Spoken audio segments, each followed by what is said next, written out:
Assalamualaikum warahmatullahi wabarakatuh.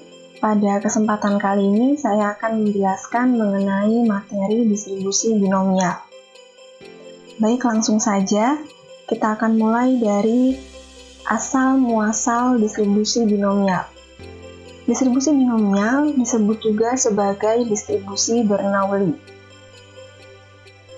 Nah, apa itu distribusi Bernoulli?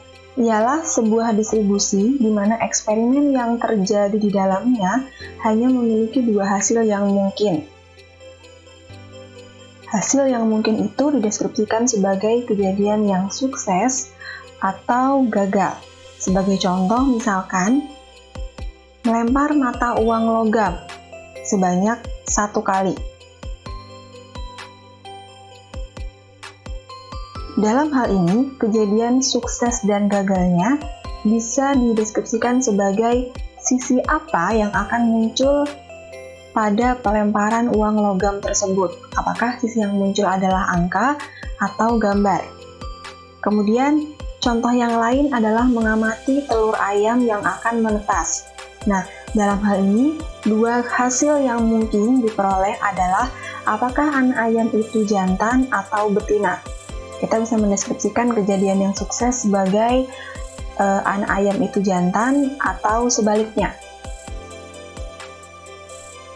Yang ketiga, contoh yang lain adalah mengamati bunga yang ditanam. Apakah bunga yang ditanam tersebut akan tumbuh atau tidak? Misalkan dalam hal ini, kita deskripsikan bahwa kejadian bunga itu tumbuh dideskripsikan sebagai kejadian yang sukses dan kejadian bunga itu tidak tumbuh dideskripsikan sebagai kejadian yang gagal. Kemudian mengamati reaksi obat pada tikus. Dalam hal ini, dua hasil yang mungkin diperoleh adalah apakah reaksi obat tersebut akan berdampak positif atau negatif.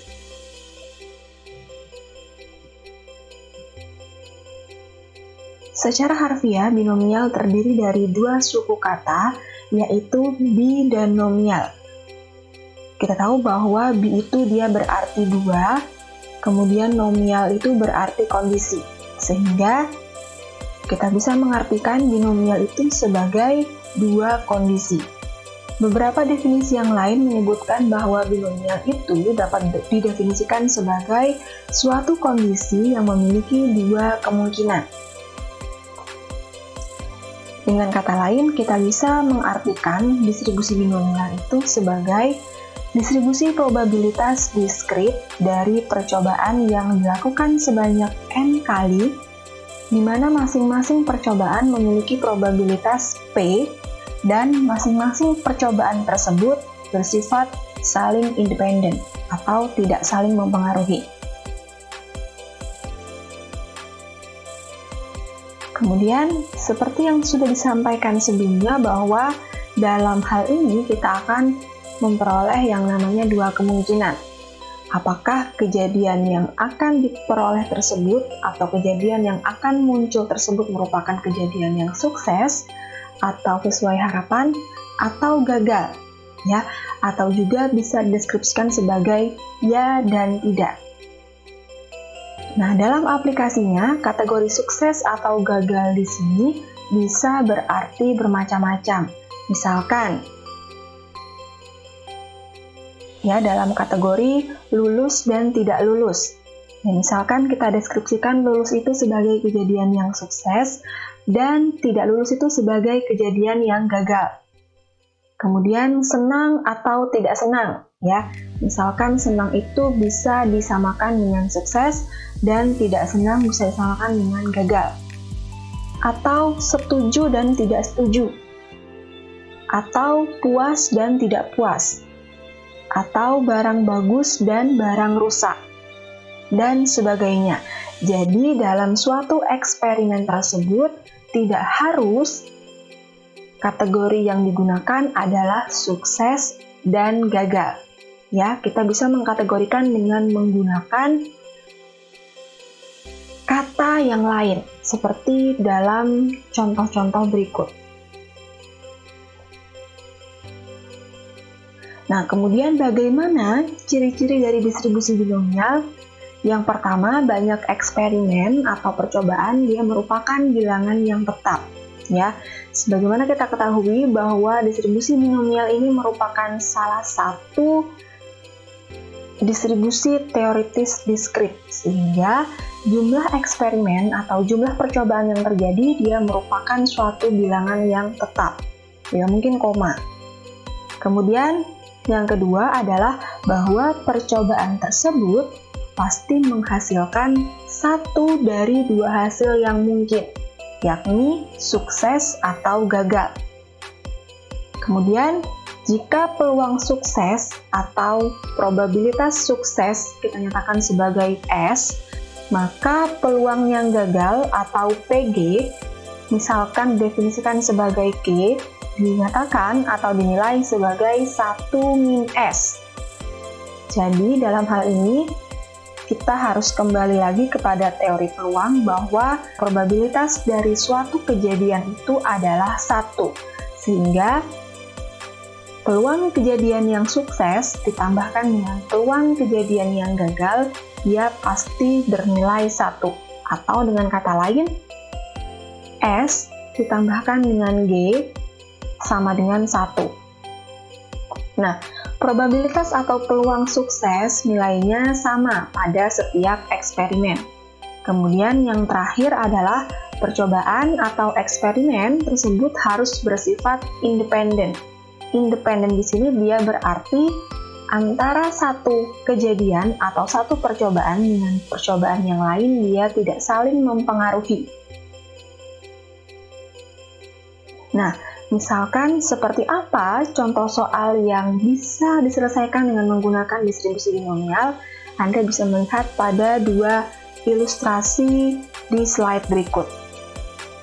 Seorang petugas pengendalian mutu ingin menghitung probabilitas untuk mendapatkan 4 bola lampu yang rusak dari suatu sampel acak sebanyak 20 bola lampu. Jika diketahui bahwa 10% dari bola lampu tersebut rusak, nilai probabilitas ini dapat diperoleh dari tabel binomial yang dibuat berdasarkan distribusi binomial. Jadi, dalam hal ini, kita bisa menyelesaikan soal semacam ini dengan menggunakan pendekatan distribusi binomial. Kita ketahui dalam hal ini, dalam soal ini, dia memiliki dua hasil yang mungkin, yaitu yang terambil adalah bola lampu tersebut rusak atau tidak rusak. Kemudian contoh yang lain, ilustrasi kedua adalah seorang ahli farmasi ingin menguji efektivitas dari suatu jenis obat dalam mencegah jenis penyakit tertentu, sehingga dilakukan pengobatan terhadap 100 pasien. Hasil eksperimen ini dapat dianalisis dengan menggunakan distribusi binomial. Ya, jadi kita memiliki keyword di sini bahwa pada percobaan menguji efektivitas dari suatu jenis obat, kita akan memperoleh dua hasil yang mungkin. Ya, apakah percobaan tersebut dia akan bersifat efektif atau tidak efektif? Nah, hasil percobaan semacam ini bisa kita analisis ya, atau bisa diselesaikan dengan menggunakan pendekatan distribusi binomial. Selanjutnya kita akan mempelajari persamaan matematika yang digunakan dalam pendekatan distribusi binomial. Baik, kita perhatikan dulu contoh berikut. Diberikan pengambilan satu bola secara acak atau N percobaan sama dengan 1 dari sebuah kotak yang berisi 30 bola merah dan 70 bola putih. Misalkan Y adalah variabel acak yang didefinisikan sebagai kejadian terambilnya bola merah. Maka dalam hal ini, kemungkinan yang bisa kita peroleh adalah 0 dan 1. Artinya bahwa kejadian terambilnya bola merah itu bisa berarti yang terambil adalah 0. Dalam hal ini yang terambil bukan bola merah, atau yang terambil adalah 1. Di dalam hal ini pada pengambilan itu terambil bola merah. Ya, atau dengan kata lain, kita jabarkan sebagai berikut. Y sama dengan 1, atau kita nyatakan sebagai kejadian yang sukses jika bola merah yang terambil dan 0. Ya, atau kita deskripsikan sebagai kejadian yang gagal, yakni jika bola putih yang terambil. Nah, dalam hal ini, kita bisa menyatakan probabilitas untuk masing-masing kejadian sebagai PM dan PP. Ya, misalkan PM ini adalah probabilitas untuk mendapatkan bola merah. Dalam hal ini kita deskripsikan sebagai kejadian yang sukses, di mana PM sama dengan 0,3. Dari mana 0,3? 0,3 itu diperoleh dari 30 dibagi dengan total bola keseluruhan. Ingat kembali teori probabilitas yang sudah kita pelajari pada materi berikutnya, di mana probabilitas dari suatu kejadian itu sama dengan nilai percobaan yang muncul atau nilai percobaan yang diharapkan muncul dibagi dengan total nilai percobaan. Dalam hal ini, kotak tersebut berisi 30 bola merah dan total keseluruhan bola yang ada adalah 100. Jadi 30 dibagi dengan 100. Kita dapatkan hasilnya adalah 0,3. Kemudian selanjutnya, probabilitas untuk mendapatkan bola putih yang diperoleh dari jumlah percobaan yang diharapkan terjadi, ya, karena ada 70 bola putih, maka N dari kejadian mendapat bola putih adalah 70, kemudian dibagi dengan total seluruh kejadian yang mungkin terjadi. Dalam hal ini, kita jumlahkan jumlah bola merah dengan jumlah bola putih, sama dengan 100. Jadi kita peroleh 70 dibagi 100, jumlahnya adalah 0,7. Sehingga kita dapatkan di sini PM adalah 0,3 dan PP adalah 0,7. Nah, PP di sini bisa juga diperoleh dari 1 dikurangi dengan S. Ya, yang mana sekali lagi saya ingatkan bahwa jumlah kejadian yang sukses ditambah dengan jumlah kejadian yang gagal itu sama dengan 1. Sehingga untuk mencari salah satunya, kita bisa menggunakan rumus 1 dikurangi dengan probabilitas kejadian yang lainnya. Selanjutnya, jika eksperimen tersebut dilakukan sebanyak N sama dengan 4 kali, atau ada sebanyak 4 kali pengambilan dengan pengembalian.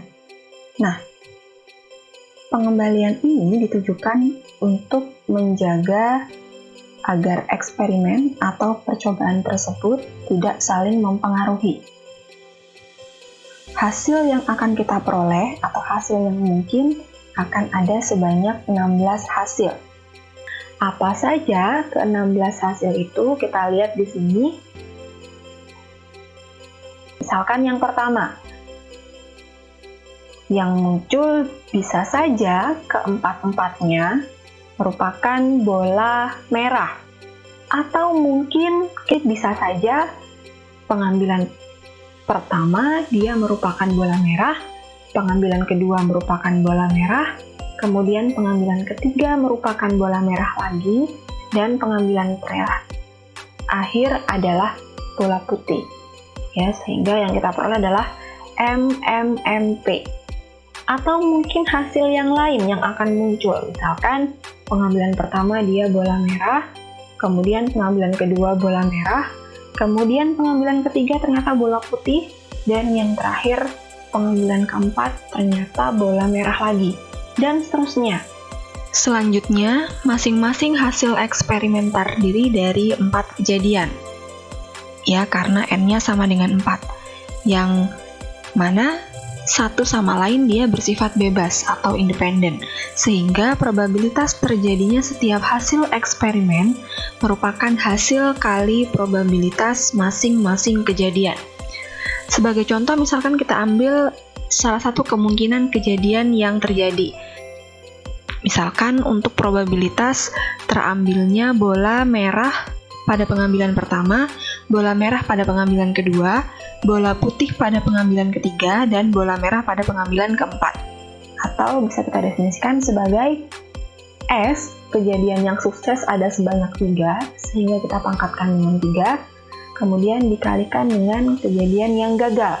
Ya, jadi M-nya ada 3, jadi S pangkat 3, yang sukses pangkat 3, atau yang sukses sebanyak 3, kemudian yang P, yang gagal, yang muncul putih ini dia ada sebanyak 1, sehingga G-nya sama dengan 1. Ya, jadi S pangkat 3 dikalikan dengan G. Nah, kemudian di sini kita masukkan probabilitas dari masing-masing terambilnya bola merah dan putih tadi. Dimana untuk S tadi, atau probabilitas terambilnya bola merah adalah 0,3. Ya, sehingga 0,3 kita pangkatkan dengan 3. Dan probabilitas terambilnya bola putih adalah 0,7. Ya, sehingga kita kalikan, akan kita peroleh hasilnya 0,0189. Dalam 16 kemungkinan yang terjadi tadi, ya, atau dalam 16 kemungkinan yang bisa dihasilkan tadi, kita melihat di sana bahwa kemungkinan munculnya 3 bola berwarna merah dan 1 bola berwarna putih ada sebanyak 4 kemungkinan atau 4 hasil yang mungkin. Dimana kalau kita lihat di sini, memang urutannya antara keempat hasil ini dia berbeda. Namun, kejadian yang terjadi di sini dia sama. Jadi masing-masing kejadian ini dia memiliki 3 buah kejadian yang sukses, ya, yang ditunjukkan dengan munculnya bola merah, dan 1 kejadian yang gagal yang ditunjukkan dengan munculnya bola putih.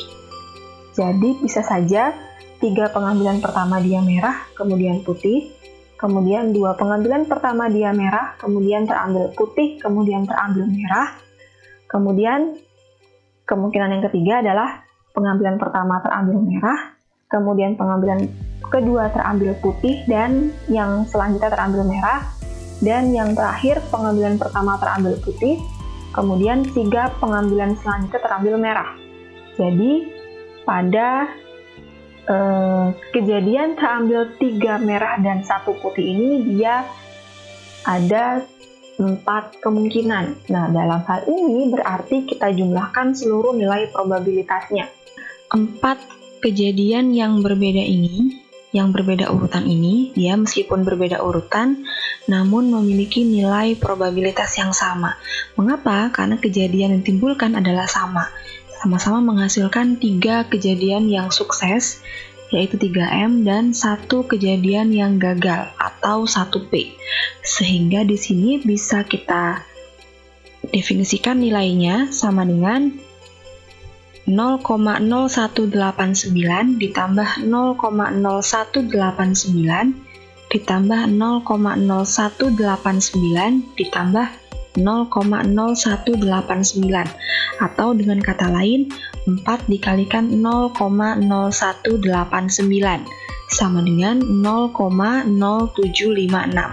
Tanpa memperhatikan urutan dari masing-masing kejadian, setiap suku dalam penjumlahan tersebut memiliki nilai probabilitas yang sama, yakni sebesar S pangkat 3 dikalikan dengan G. Ini merupakan nilai probabilitas untuk kejadian terambilnya 3 bola berwarna merah dan 1 bola berwarna putih. Dengan cara yang sederhana ini, kita dapat pula menghitung nilai probabilitas yang lain untuk mendapatkan sejumlah bola, ya, dari ke-16 hasil yang mungkin tadi. Misalkan kita mau mengetahui berapa nilai probabilitas untuk kejadian terambilnya 2 bola berwarna merah dan 2 bola berwarna putih. Maka kita tinggal melihat di daftar 16 hasil yang mungkin tadi, mana saja hasil yang menunjukkan kejadian terambilnya 2 bola berwarna merah dan 2 bola berwarna putih. Selanjutnya, jika didefinisikan suatu variabel acak X, di mana X itu merupakan banyak bola merah yang terambil, maka X bisa juga kita nyatakan sebagai sigma dari YI, di mana I-nya berjalan mulai 1 sampai N. Nah, karena dalam percobaan ini terdapat N sejumlah 4, maka kita masukkan indeksnya itu adalah 1 sampai 4. Nah, tadi sudah disebutkan bahwa kita memiliki 16 kemungkinan ya, atau 16 hasil yang mungkin. Misalkan saja untuk kemungkinan terambilnya bola merah sebanyak 4 kali berturut-turut. Maka banyak bola merah yang terambil dalam hal ini sama dengan Y1 ditambah Y2 ditambah Y3 ditambah Y4, di mana semuanya masing-masing memiliki nilai 1. Karena dalam hal ini yang terambil adalah bola merah, sehingga kita beri nilai 1. Ya, sehingga kita dapatkan di sini nilainya adalah 4. Kemudian misalkan lagi selanjutnya untuk kejadian terambilnya bola merah pada 3 pengambilan pertama, kemudian bola putih pada pengambilan keempat. Ya, maka X di sini bisa kita nyatakan sebagai Y1 plus Y2 plus Y3 plus Y4 sama dengan untuk pengambilan merah ya. Untuk kejadian terambilnya bola merah kita bernilai 1, sementara untuk kejadian terambilnya bola berwarna putih kita nyatakan sebagai 0, sehingga kita peroleh hasil atau banyak bola merah yang terambil sama dengan 3.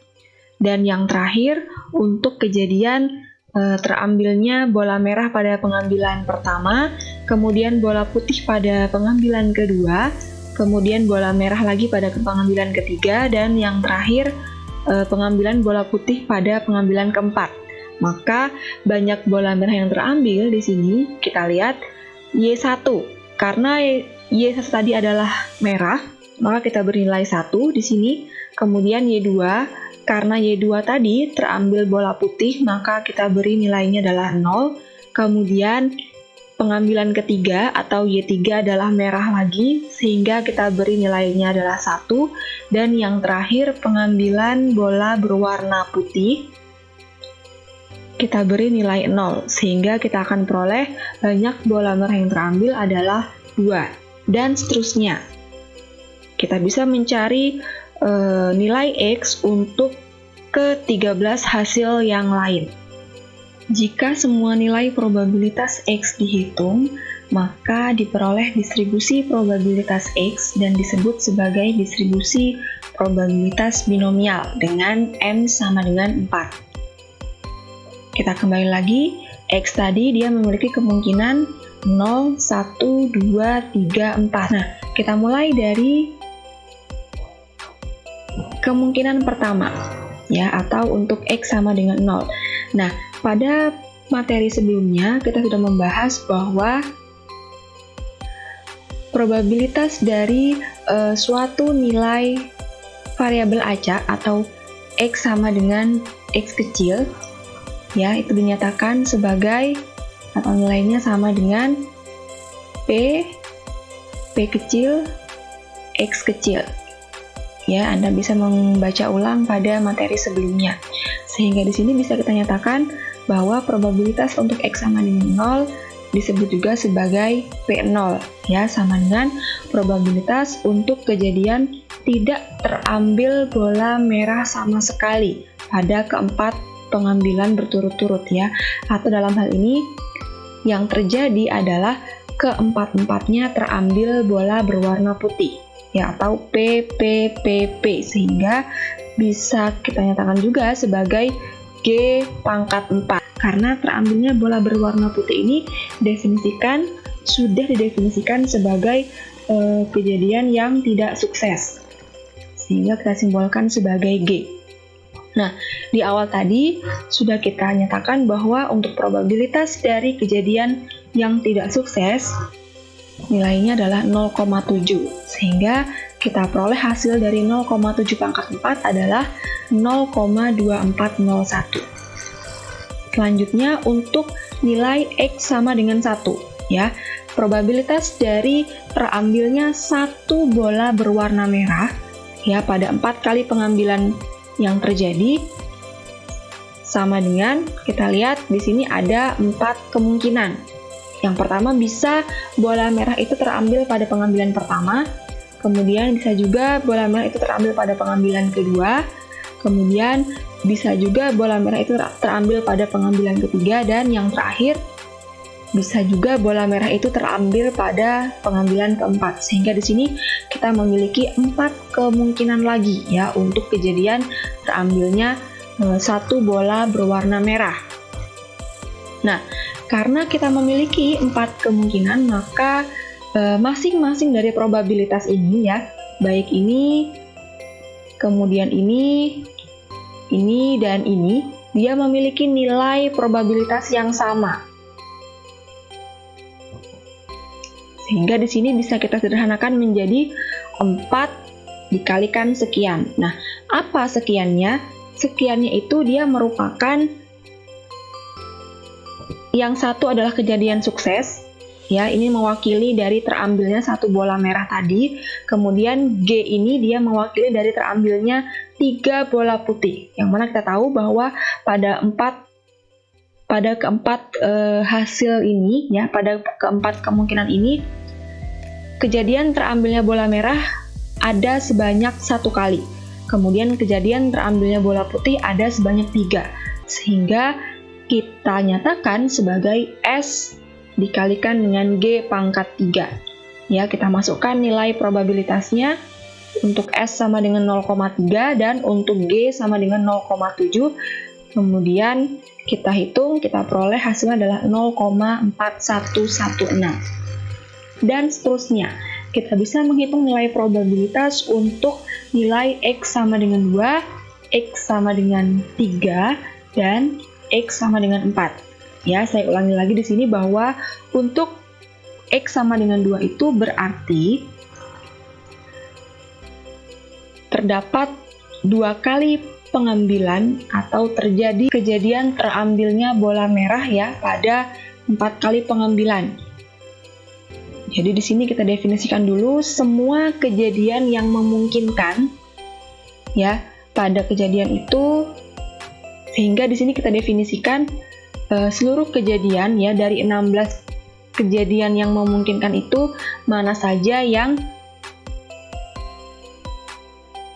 memiliki 2 kali pengambilan merah. Pada pengambilan kemungkinan yang pertama misalkan, ya, ada 2 macam pengambilan bola berwarna merah, kemudian ada juga 2 macam pengambilan berwarna putih. Nah, ini kan sudah memenuhi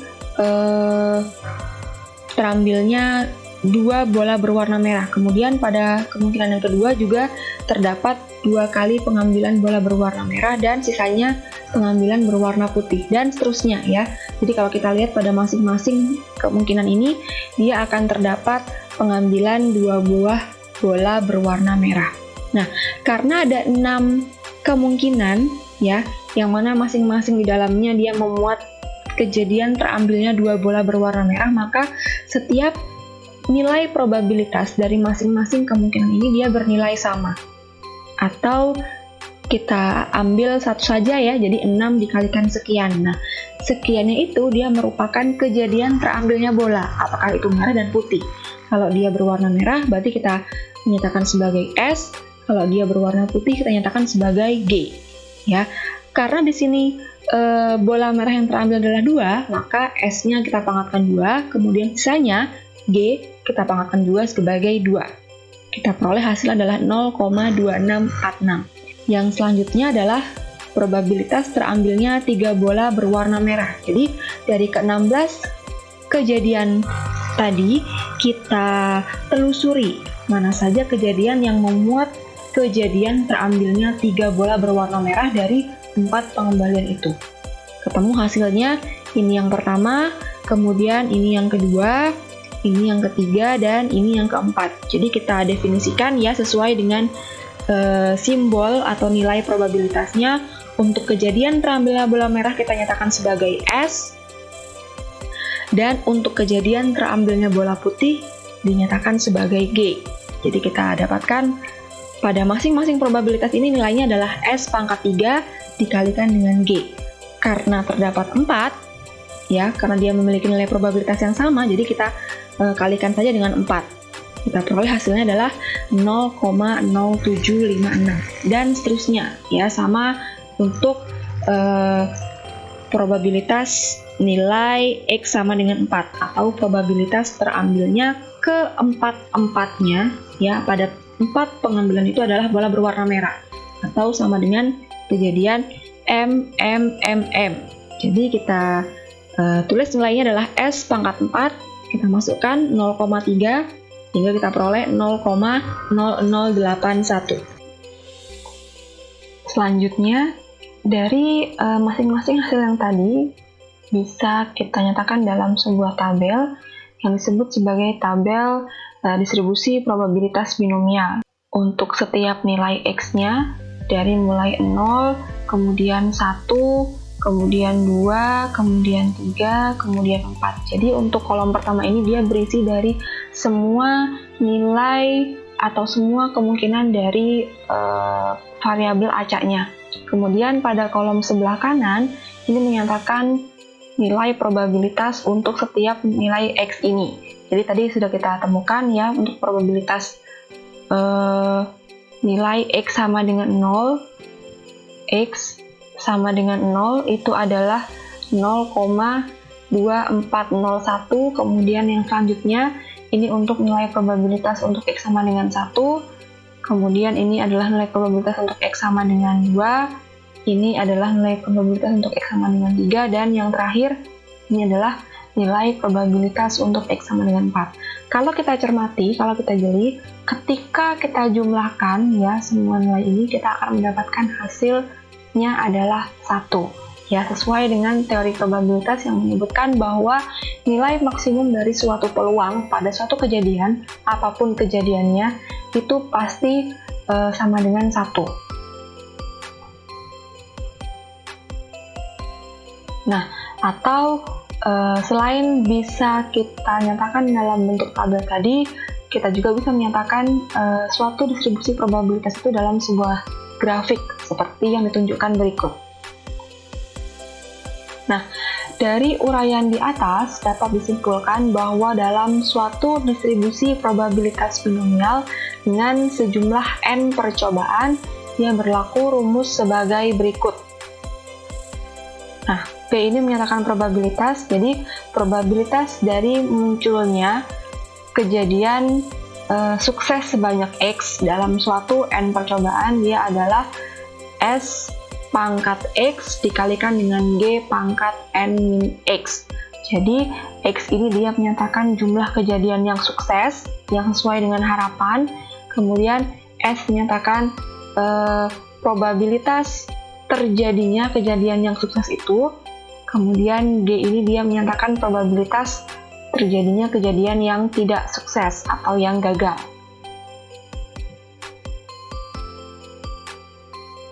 Nah, untuk X ini dia mengikuti variabel acaknya ya, sehingga di sini bisa juga kita nyatakan sebagai X-nya adalah 0, 1, 2, 3, sampai N. Selanjutnya, aturan umum permutasi dapat digunakan untuk memperoleh banyaknya kemungkinan urutan yang berbeda, di mana masing-masing urutan terdapat sejumlah X sukses. Misalkan di sini X-nya adalah 3, berarti yang sukses ada sebanyak 3. Contoh kalau dari percobaan yang tadi, ya dari ke-16 hasil atau ke-16 kemungkinan yang tadi, kita akan mendapatkan hasil-hasil yang menunjukkan terambilnya 3 kejadian yang sukses atau terambilnya 3 bola merah ya pada 4 kali pengambilan itu adalah kejadian MMMP ya. Ini ada 3 kejadian yang sukses atau kejadian 3 terambilnya bola berwarna merah. Kemudian MMMPM Di sini juga ada kejadian terambilnya 3 bola berwarna merah, kemudian ada MPMM, dan yang terakhir adalah PMMM. Jika suatu himpunan yang terdiri dari N elemen dibagi 2, yaitu X sukses dan N-X adalah gagal, maka banyak permutasi dari N elemen yang diambil X setiap kali dapat dihitung sebagai nilai kombinasinya. Atau dengan kata lain, kombinasi X dari N. Nah, kombinasi X dari N ini tadi dia disebut sebagai koefisien binomial atau merupakan kombinasi dari N elemen yang diambil X setiap kali. Sehingga secara umum, probabilitas untuk memperoleh X sukses dalam eksperimen binomial yang dilakukan sebanyak N kali dapat dirumuskan sebagai probabilitas dari X, ya, X menunjukkan kemungkinannya atau nilai kemungkinan dalam variabel acaknya sama dengan N faktorial dibagi dengan X faktorial dikali N min X faktorial, atau ini dia merupakan nilai kombinasi dari X, kombinasi X dari N tadi, kemudian dikalikan dengan probabilitas kejadian yang sukses dipangkatkan dengan X, dan dikalikan juga dengan probabilitas kejadian yang gagal dikalikan dengan N min X.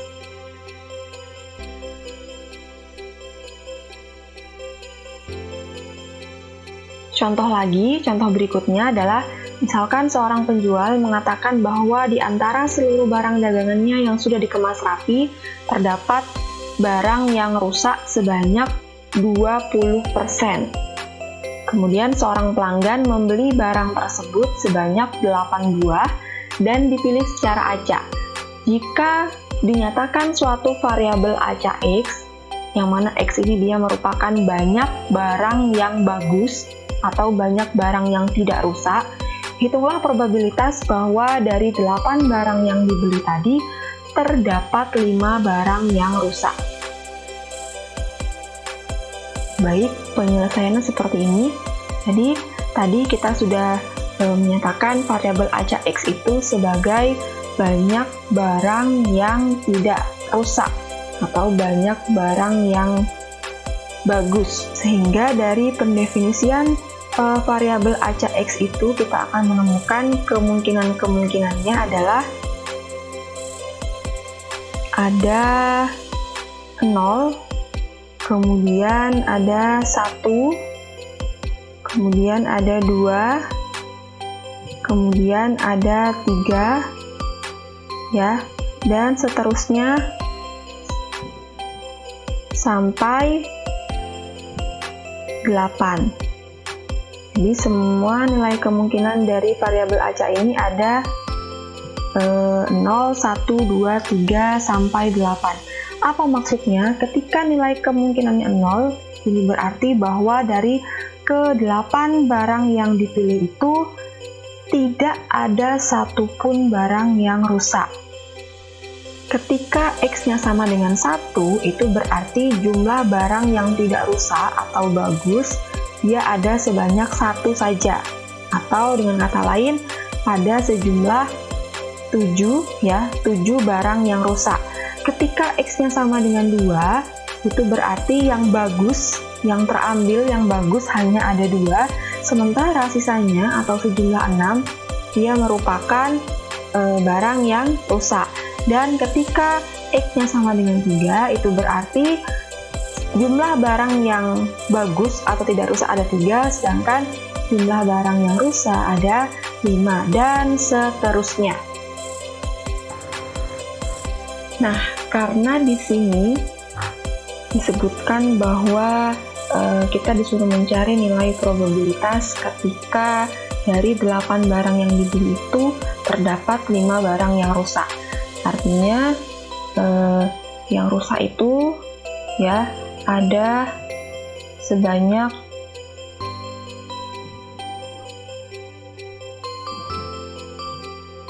5. Sehingga karena yang rusak 5, maka barang yang bagus ya, X-nya itu dia sama dengan 3. Jadi kita letakkan, kita masukkan di sini, kita akan mencari nilai probabilitas untuk nilai X sama dengan 3 atau probabilitas 3 sama dengan kita masukkan ke rumus yang tadi, kombinasi 3 ya, nilai X-nya 3 dari nilai N-nya 8 dikalikan dengan probabilitas kejadian yang sukses dipangkatkan dengan nilai X-nya yaitu 3, kemudian dikalikan dengan probabilitas kejadian yang gagal dipangkatkan dengan nilai N-X. Kita masukkan, kita peroleh nanti hasilnya. Untuk probabilitas kejadian yang sukses dia adalah 0,8. Mengapa? Kita lihat di sini disebutkan bahwa di antara seluruh barang dagangannya itu terdapat barang yang rusak sebanyak 20%. Nah, ini dia menyatakan probabilitas barang yang rusak dari keseluruhan barang adalah sebesar 20% atau 0,2. Ya, sehingga untuk probabilitas barang yang tidak rusak, barang yang rusak ada 0,2, kemudian probabilitas barang yang tidak rusak, yang sukses ada sebesar 0,8. Ya, probabilitas barang yang rusak dan tidak rusak, ya kalau kita jumlahkan ini dia pasti akan menunjukkan nilai 1. Oke, selanjutnya kita hitung ya hasilnya, kita akan peroleh hasilnya adalah 0,0092. Jadi probabilitas ternyata yang dibeli dari ke-8 barang tadi terdapat 5 barang yang rusak adalah 0,0092. Rata-rata varian dan standar deviasi. Untuk variabel X yang mengikuti distribusi binomial berlaku rata-rata atau nilai harapan dari distribusi binomialnya adalah mu ya, atau ekspektasi dari X dirumuskan sebagai N dikalikan S. N adalah nilai keseluruhan ya, jumlah nilai yang sukses tambah dengan jumlah nilai yang gagal, kemudian S dia menunjukkan probabilitas kejadian yang sukses. Kemudian yang kedua adalah varian dari distribusi binomial yang dirumuskan sebagai N dikalikan S dikalikan G. Ya, S menunjukkan probabilitas kejadian yang sukses, G menunjukkan probabilitas kejadian yang gagal. Dan yang terakhir, standar deviasi dirumuskan sebagai akar dari varian tadi. Jadi, rumus varian yang sebelumnya kita akarkan, itulah standar deviasinya. Baik, untuk referensi kali ini saya ambil dari sumber berikut. Sekian untuk materi distribusi binomial. Terima kasih atas perhatiannya. Wassalamualaikum warahmatullahi wabarakatuh.